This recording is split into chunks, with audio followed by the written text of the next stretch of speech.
Well, a new world-class research facility opens today at the University of Calgary. It's called the International Microbiome Center at the Cumming School of Medicine.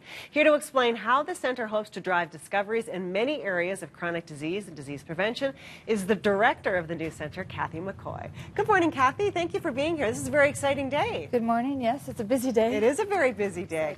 I think we need to just put this in some context and help people understand, first of all, what is the microbiome? So the microbiome is all the collection of microorganisms, so bacteria, viruses, fungi, yeast, that live on and in our body. Okay. And I was speaking to a researcher at the university a few years ago, and he was telling me that the microbiome, when they discovered it, was like almost discovering an entirely new organ, which is sort of explains this explosion, I guess, of research in this area. Yeah, it's completely true. So, and in fact, the intestinal microbiome is now called the forgotten organ.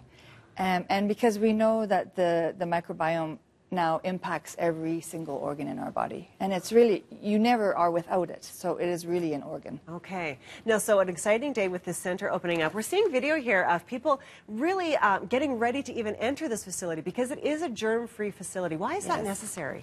Because although we know that the microbiome impacts every organ in the body, we don't understand how does it do this. We don't understand the mechanisms. So the germ-free facility is very powerful because we can take a germ-free animal that has no microbes whatsoever.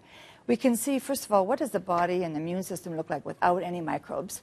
But then even more importantly, we can selectively add back the microbes that we are interested in and then really be able to have a look at how does it shape the immune system, how does it impact on the brain or the heart or the liver. Right.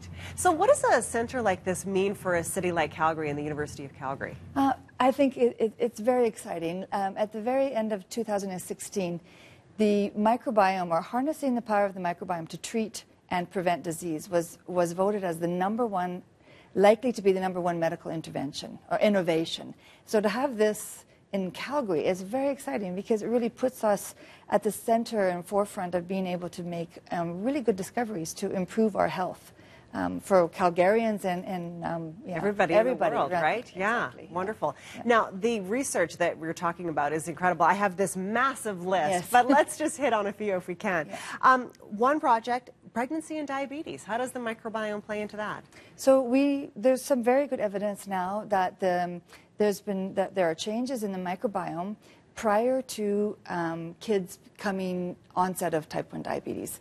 And we are trying to study, well, how early can that happen? And can the mom's microbiome actually have an impact on the development of the immune system of the baby, even prior to birth?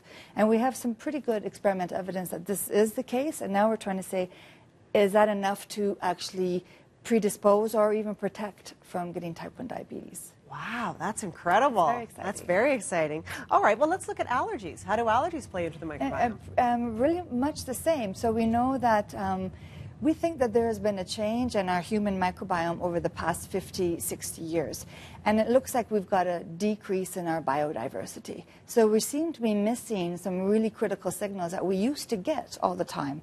And these signals maybe help to shape the immune system and educate it. And without these signals now, we're predisposing our kids to develop these immune-mediated diseases. Oh, like allergy. Like allergies, for example. Yeah. Okay, interesting. Now, what about cancer? Of course, many people affected by cancer, 1 in 2. Yeah, so cancer and the microbiome is very early research areas, but so there's some exciting new research coming out that the type of microbiome you have or what's in there may really help to determine how well your therapy for cancer works. So if we could sort of modulate that to make sure you have a microbiome that really helps the immunotherapy to work, it would be really... It would be incredible. Yeah, it would be incredible. Wonderful. Yes. Kathy, thank you so much for being here and telling us all about this new center. It's a very exciting day. Congratulations. Thank you very much.